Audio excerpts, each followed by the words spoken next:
2024 Police Commission meeting. And with that, we will start the Pledge of Allegiance, which I will lead.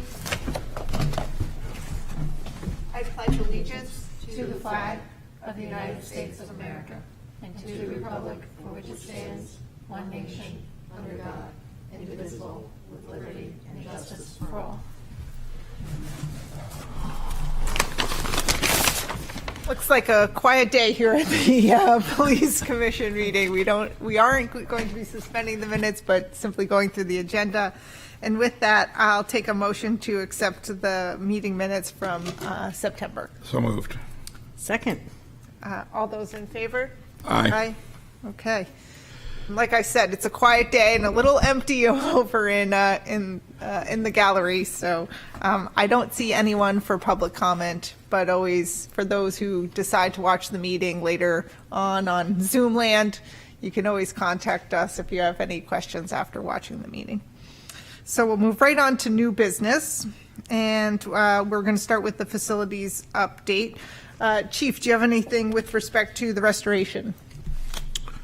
We're in that shoulder season now. The summer we shut off the air conditioning, and now that the heat. So although we have an Indian summer day, or has been a warm weather week, which hasn't impacted the police station because we don't have the ability to turn the temperature down, but we're still plugging along and still working on the final stages of the remediation. Great. And then onto the community policing facilities planning. I'm sure many of the public know we were all participated in a meeting it was the end of September, the 23rd, with the City Council. And through that meeting, we learned that the good news is, with respect to the most recent presentation, most significantly, it's within budget. It maximizes the sight line on the community campus that we spoke about, and really maximizes the sight lines for those coming to to City Hall. And we're utilizing a significant portion of the existing building through renovations. So moving forward, ongoing and sort of in tandem is a staffing needs assessment. That process is going well, and that will continue on in conjunction with meetings and updates and still developments on the new policing facility. We have a further meeting on November 7th, and we encourage the public to attend. And during that meeting, we'll talk about the whole process that we've been going through, the working group's been going through, so that the public has greater insight into all the developments and all the efforts by the working group to get to the point we are today.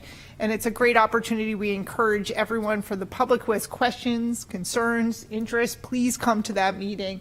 It will be a great opportunity to really get soup to nuts how we got to the presentation that was done on the 23rd.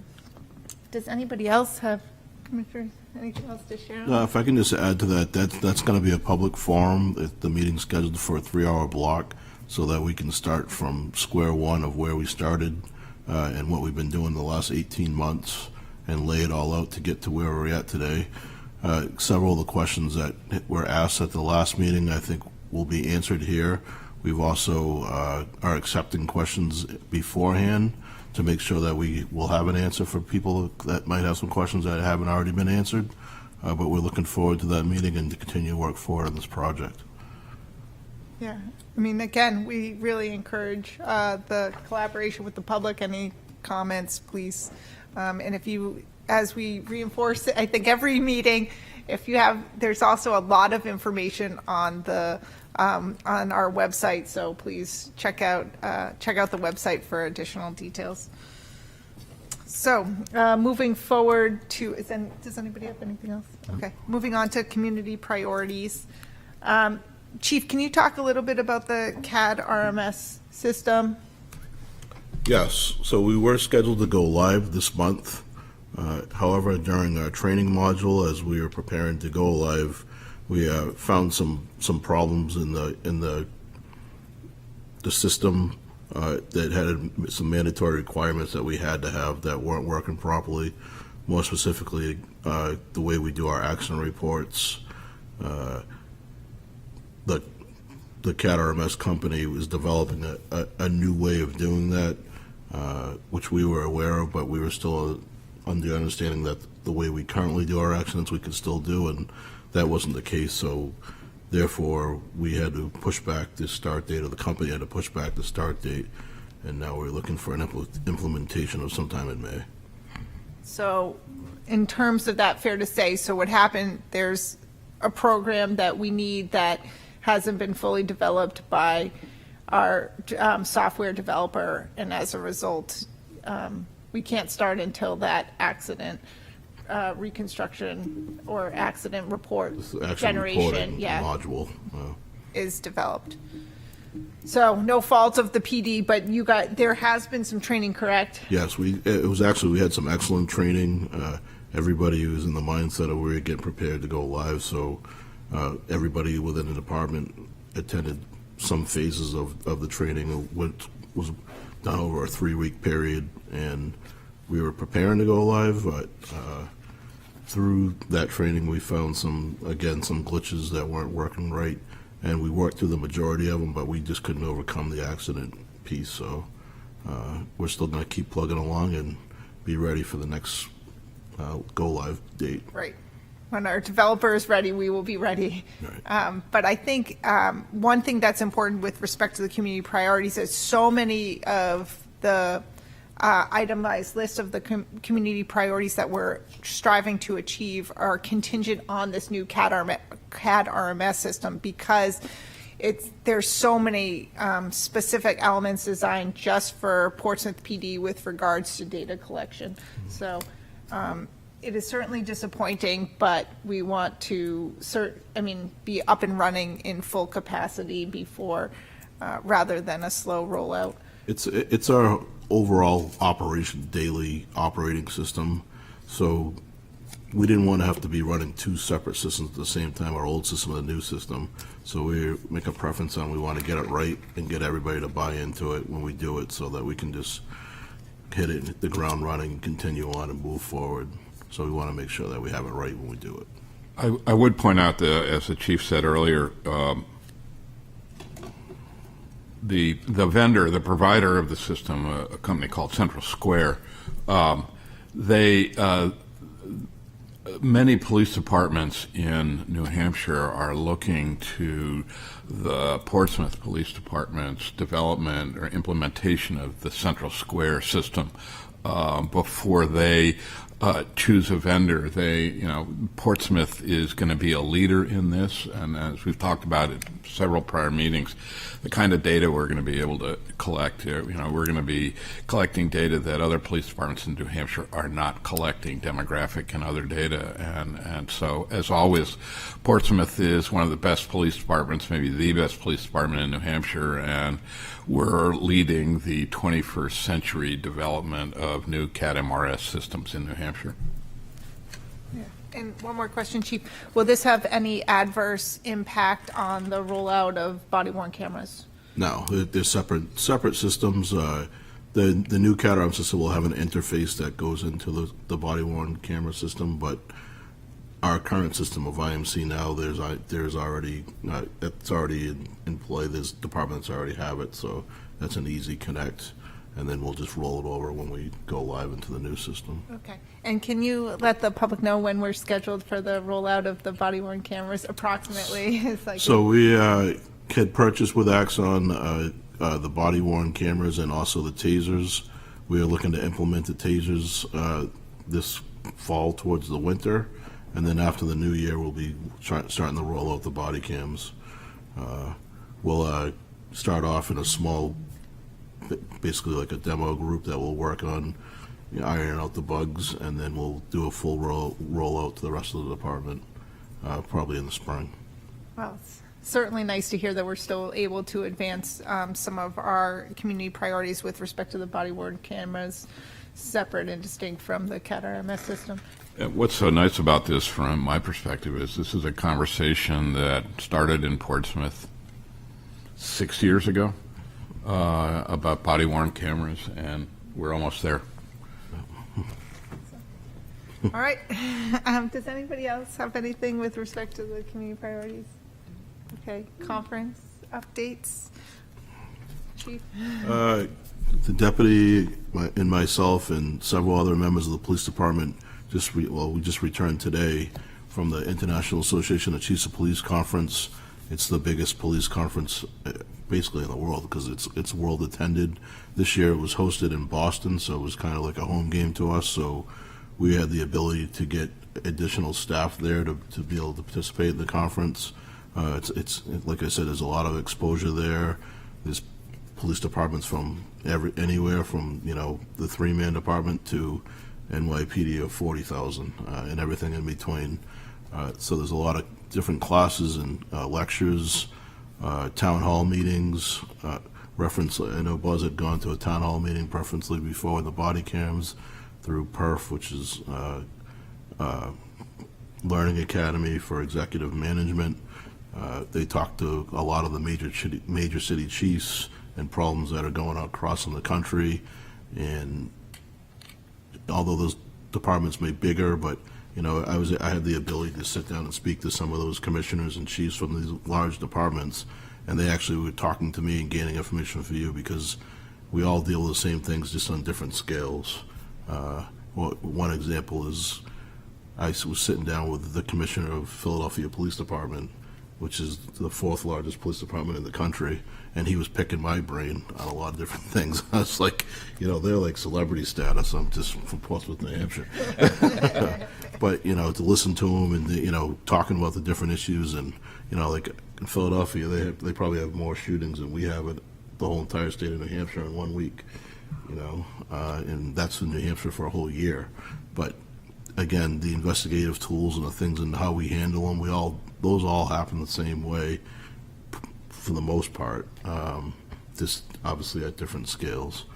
So there's a lot of networking and there's a lot of learning and education pieces. There's also a lot of vendors there, so you see a lot of the newer equipment and ways that can enhance how we do our jobs.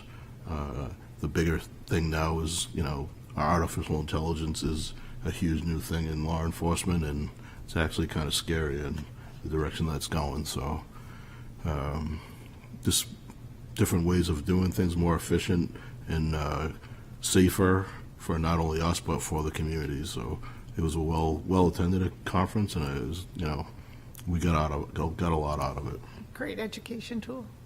If you got anything you want to add on that, Mike? No, sure. I'd repeat, most, if not all, of the same things the chief said, but had an opportunity to take a number of seminars and classes that range from the current contemporary police issues. Just this morning, we've seen an increase in our homeless population here in Portsmouth, and I went to a seminar on police interaction with homeless and the latest trends and best practices for interactions between police and the homeless population. With upcoming body cameras, I went to another class on how to better leverage your internal body-worn camera footage to better show what officers do every day to assist with recruitment, retention. Although we don't have body cams yet, we will. And I thought that was an interesting class to get ahead of the curve to find out, what other uses can body-worn cameras serve rather than, just transparency in evidence. But definitely a lot of good takebacks that are relevant to what we do here. So very worthwhile. I've talked to a number of police departments that have body-worn cameras, and they say one of the great benefits of body-worn cameras for them, put aside the obvious piece, is they can create training videos. Here's how this actually, let's diagnose what happened here. And it's a great tool for training. Great. Well, that concludes the Police Commission business, unless anybody else has anything. So, Chief, turning it over to you. The only thing I have is we got an anonymous donation. Officer Lynn Thomas, who's a school resource officer for the high school, received a $50 Visa gift card She would like to put that to use. She has in her office at the high school, she tends to have like snacks and candy and stuff for the kids to come in and, help out with some kids come in that may need a meal or something to that matter. So we're going to put that card to assist her to get some of those items that she keeps in her office for the students at the school. $50 should last, what, 2 days? How many bags and how quickly that candy will go. But it is nice to see that that can be used to just make kids feel more comfortable when they need someone to talk to or just want to confide in someone. It just makes for a more comfortable environment. So that's really a nice use of Yeah, that one of the donation. benefits of her being in there, the kids feel comfortable just come out there and talk to her, and not because there's something going on, but just because they want to say hi. And it's just an active interaction piece, breaking the ice, and an introduction when things aren't bad. Yeah. So, Which suggests we have a good SRO in the high school. yes. And also just a reflection of our efforts and engaging in that community policing model, which is like these great engagements that are not necessarily tied to a police response incident, but more just engagement in the community.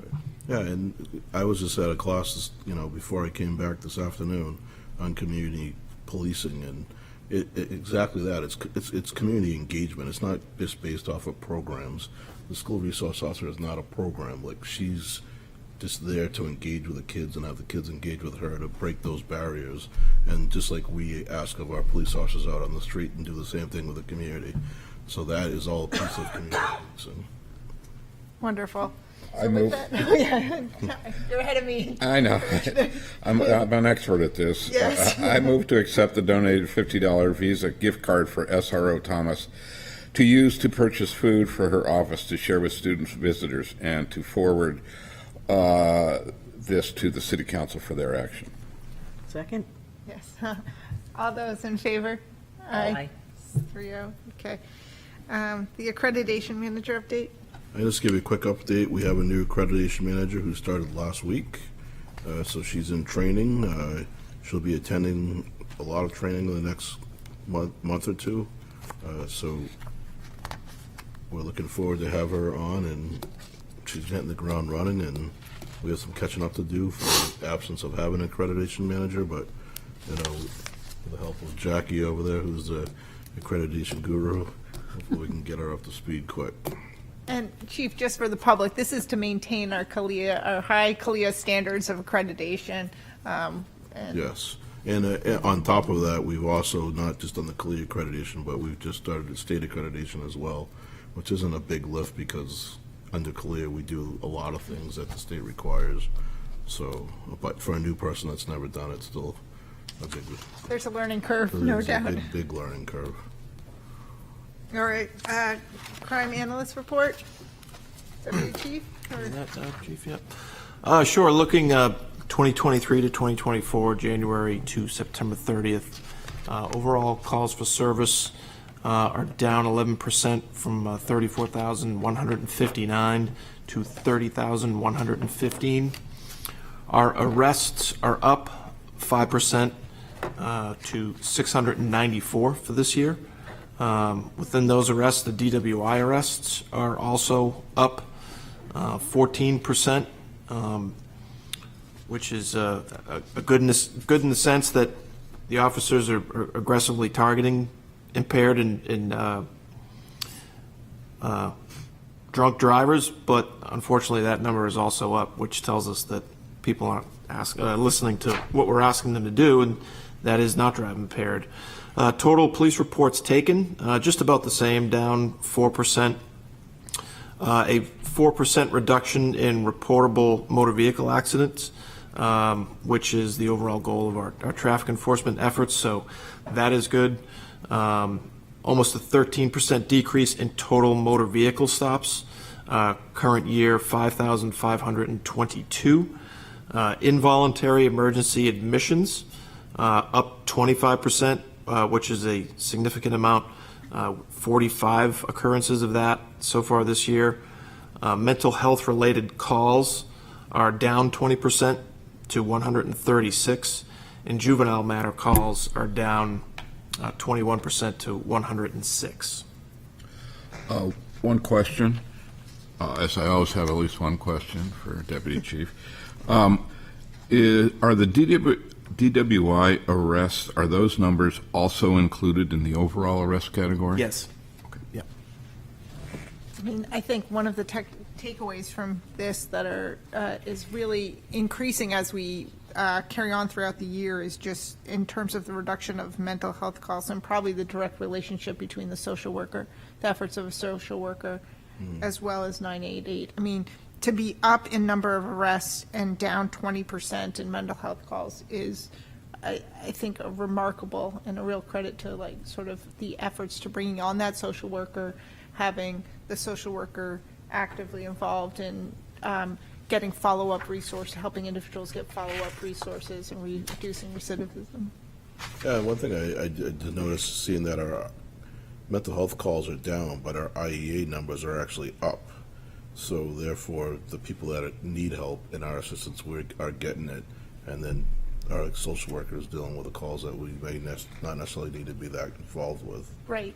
And I think what's also layered into this is the increasing development of the mobile crisis units. I mean, I think they're fully operational now, which they weren't necessarily so a year ago.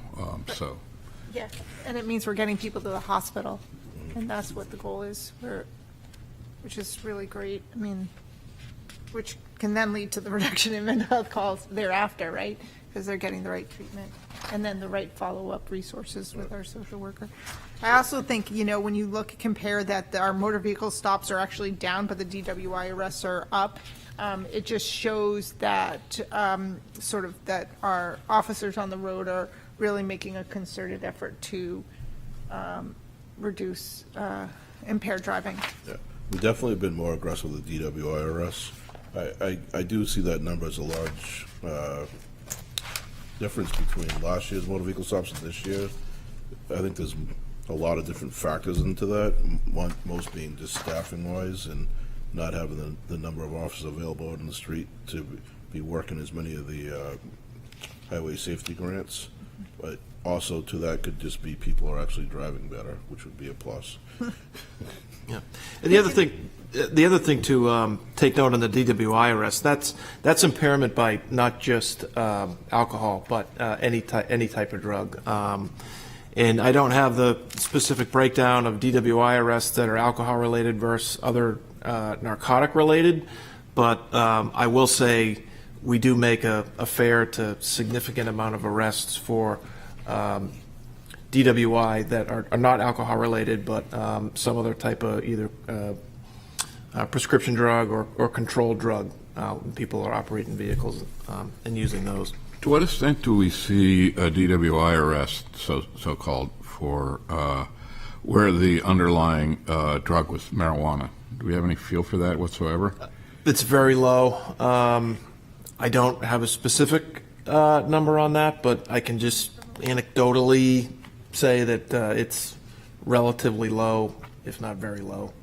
And I would say there's no test out there for marijuana yet. So we have drug recognition experts. We have 2 of them in the department who can do a test to see that they're on something other than alcohol. It may not necessarily be marijuana. It could be some other prescription drug or some other type of drug. And I'm not even sure if we have the ability right now to break it down to marijuana.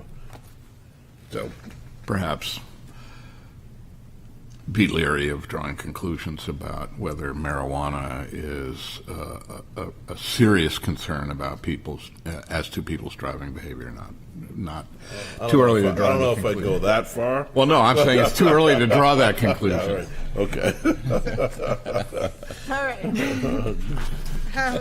With that, we'll move on to unless, Commissioner, do you have anything else? I Okay. do not, thank you. Okay, we'll move on to the financial report. Karen, take it away. Okay. We're tracking 2% below the cap, ending in the first quarter of FY '25, despite our overtime being at 40% expended at this point. Again, salary savings, but the bulk of it is mainly dispatch because we can, when we have openings there, instead of it being an hourly rate filling that spot, it's a time and a half person filling that space. So we'll be working on that. The FY26 budget season is just gearing up. We've submitted our CIP drafts and our rolling stock draft. We'll be meeting with the city manager on both of those.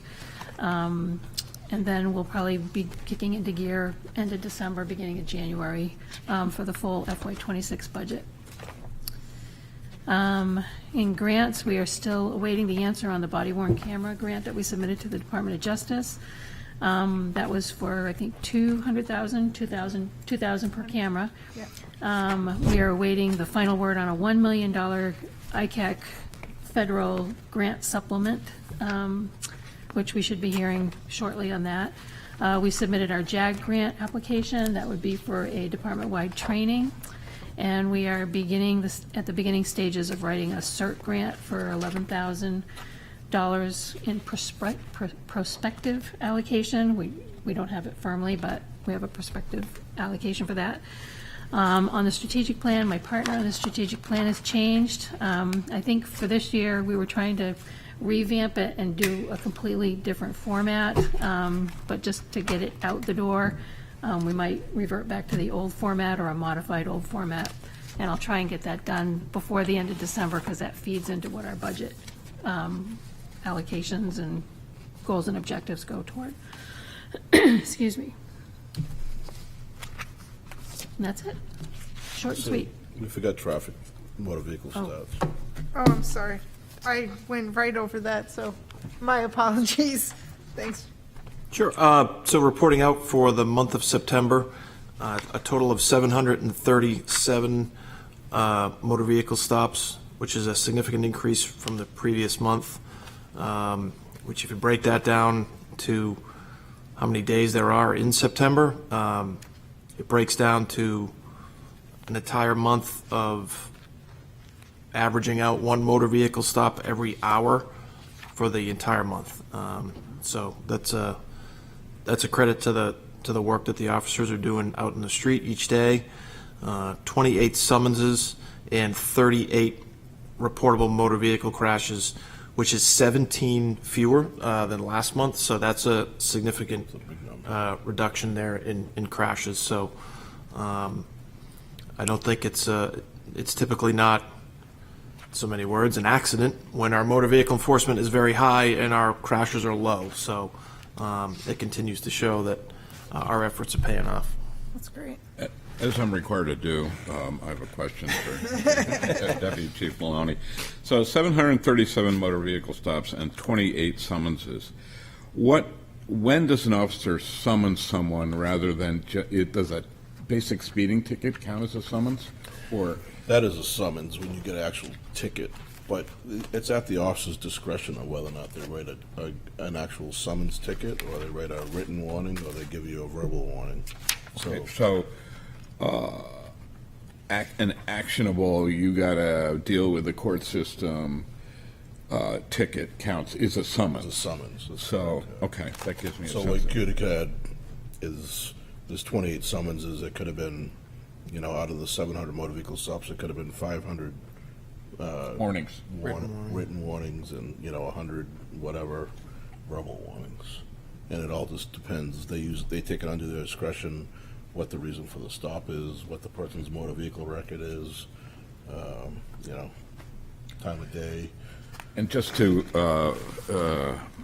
punch a hole in that popular myth that never dies, the Portsmouth Police Department, two pieces to it. The Portsmouth Police Department does not get more money the more speeding tickets it writes. Is that a fair way to put it?